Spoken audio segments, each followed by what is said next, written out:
Hello friends, welcome to my YouTube channel. Tuna can say ding na phat computer. What's up? Example like na phone screen na che awa tai tai mi yong tu i ma cha chi lo da na mi example la WhatsApp message ho na vet ding min na phone la WhatsApp message ho vet go na ami yong la i ma cha chi lo da na iti bol de ham te chu kan say ding ye chang abula ko na zone again hin vet pin la ka channel la tha ne lung sit in subscribe lightning ball peding kan thu me okay kipat masan kamin chule bonga hin kipan ka video ha bula ko hin vet pe ji jeng kipa thu ken se na direct pan pai tap te tuna kan se ding chule screen whatsapp screen til da app song na bol the na wan tuna kan sa de whatsapp le a kan vet sa de iti bol de ham chu kan se din chai til khat download ngai na apps khat download ngai phana phan han useful in ade sana kiman problem nei ho chun naman the na gpf ham tila ops apps lock ops apps lock kiti hi play store rai che dio play store ra kuna download dio na example a the hin cha screen a khan pen chi download dio chi download ka wa chun thil kha kan wet sa den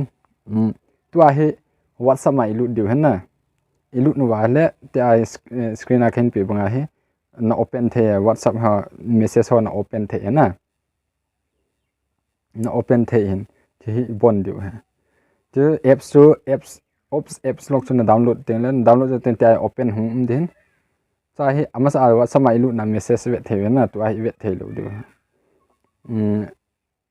na open jo ten le ti ai interface hun the first things to note ti na cha he heading chu ops apps log is install has keynote cha ep ops apps log chu amin helwa keynote kiti na keynote kiti hin che email chi ngai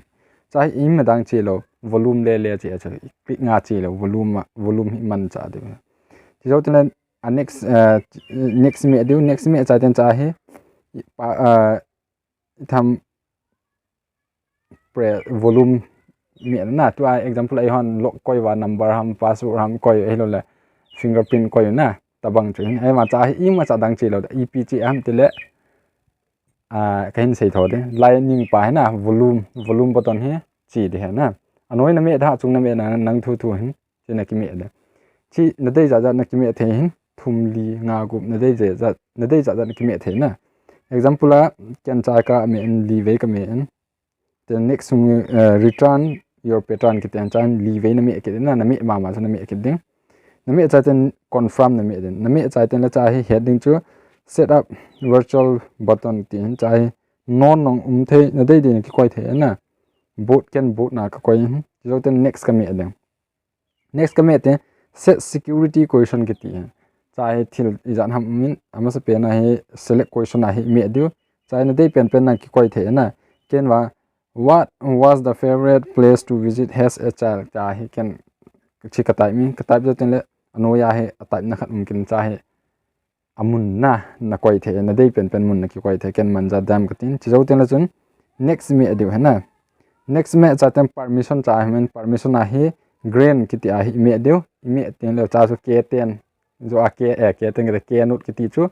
on dio ten noi pa hu ki dio display over the display chahi on jo tem permit hoi on jo ten le anoi pa hung ki diu green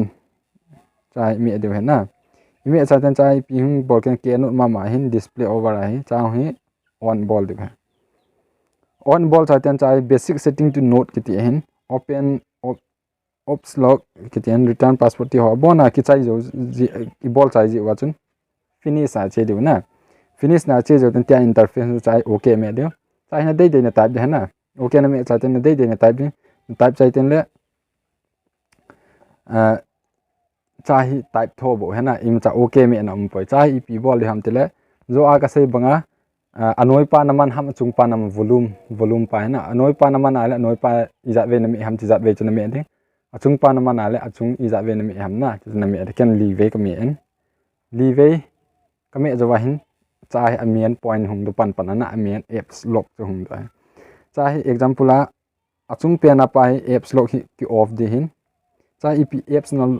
off no zo a cho WhatsApp ka se na WhatsApp cho ki hong the min no avet the na ai wa tu a hi apps log i ma cha koi lo wa direct a khoi yong khoi thei lo de na WhatsApp cho chu iti bol ha to la WhatsApp ma hi chi ding cha select ki te select ngai mi dio imi cha ten la cha hi black ham black hi mi dio na ai lo le transparent hi mi dio idei de transparent hi mi utin alo le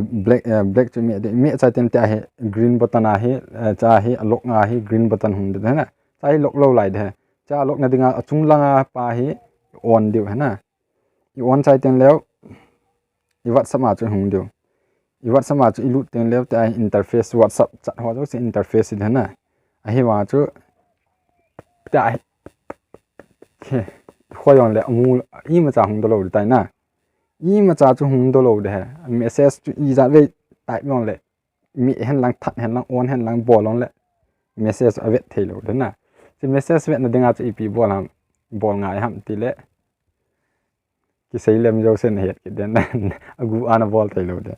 chi avoluma ma jo a password na koi chu na pattern na koi chu avoluma na koi hi cha avolum hoi pe na lok ham anoi pa na lok ham chung pa na lok ham na chu chen het nga i za ve na mi ham chong chun het nga example là live nam ken live ko hin live ka mi zai ten le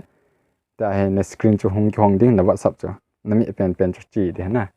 phana phan hin useful he je chen anamang uvin naman nong wa la na cho ka hin se ki pa bula ko nan hin ve pe ki pa thu pen se chen che ki pa